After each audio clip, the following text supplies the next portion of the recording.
Holy howdy to you, expanding beautiful gifts of creation. Precious ones, today's spiritual nectar is entitled, How Fragile the Gift of Life Is. I was nudged to create this video, but it has been very challenging for me, to be honest with you.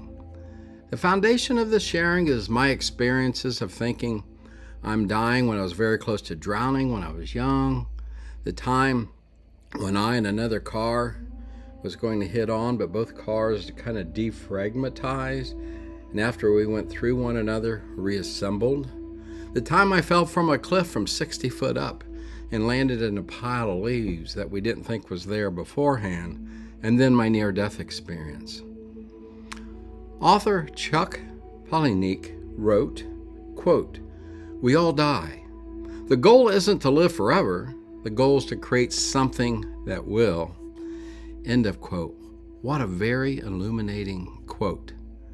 But this sharing is about one of our own, of how fragile life is and circumstances and synchronicities can prevail. By one of our own, I'm talking about one of your children, one of our children. We knew one of our sons was not feeling well. Then the next day, the wife is contacted by our daughter-in-law, rushing our son to the ER. The wife was there at 9 o'clock a.m. with our son.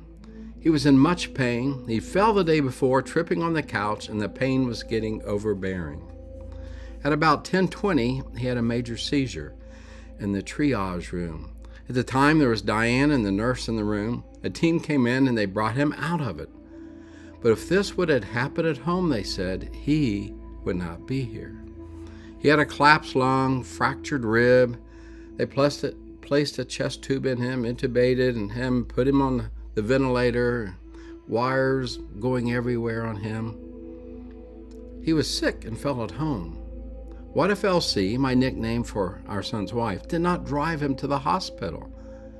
He would not be here. Some would say, well, it wasn't his time, which I agree. But when you as a dad are going through these things as they're happening, the energies that bombard you are humongous. I was too sick to be there. So I'm home, not knowing this or that, but covering what I see in my mind screen with pure love and light. I understand how lower dark entities can work, so that's what I did.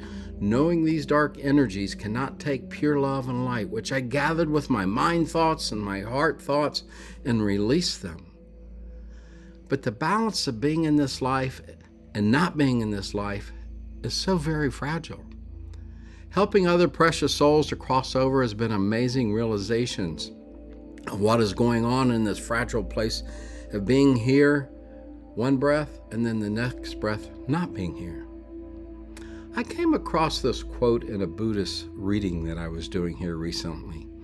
Quote, "Life is fragile, like the dew hanging delicately on the grass. Crystal drops that will be carried away on the first morning breeze." End of quote. When Diane called me during the seizure and hearing our son in the background, many thoughts was running through my being. And yes, one of them was how fragile life is.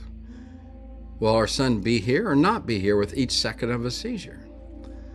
Quickly, I stopped the landslide of thoughts and started meditation on pure love and light, saturating our son and the team and our wife with these rays of energies. You see, beautiful ones, you never know when that last conversation or that last word, the last hug, the last kiss, the last text, the last email, the last card, the last touch, or the last smile of a spouse or a family member or friend will be. This is how precious life is. We drove to Florida in December of 1992 to see my mom and dad. When we departed for home, Dad followed us up to Clearwater, where he stopped and we waved goodbye to one another. Something deep within me stirred of earthly importance of when I left my dad, whose picture is here behind me.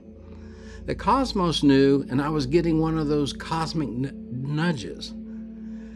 Dad passed a few months later. Yes, we talked to him and received letters, but that December was the last time I saw my dad that I love. All this brings to mind of relationships that are in disarray and that need healing balm in our lives.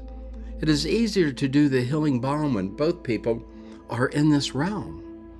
I've shared many videos of how I've done this with different individuals and me being the healing balm of pure love. Yes, life is very fragile. The more unforgiveness and bitterness and revenge we hold on to, the more it puts hardness and brittleness into our relationships and into our beings and into our breath and into our steps. This is something to ponder on if we have not done so. What is going to happen when that person crosses over and you have negative energies towards them, and then you cross over and the two of you are there spirit to spirit? It is like preventative maintenance you do on your vehicle or on your home. We need to do with all of our relationships, even the relationship with ourselves. Even the good relationships that we're close to people, there's always a little more we can do to let them know how much we love them, even with a simple phone call or text or video chat, which I solely enjoy. You know, the World Death Clock informs us there's 183,671 deaths per day on Earth. That is 6,650 deaths per hour, 128 deaths per minute, 2.13 per second. Life is fragile, very fragile. It is up to us to make life strong and flexible by our love and light, utilizing our cosmic purposes and our buckets full of potentials in our relationships and circumstances. The most rewarding moments of my life are creating bridges for those difficult relationships and seeing the dynamic sparks of forgiveness and the healing hearts instead of bleeding hearts. These have been divine moments for me.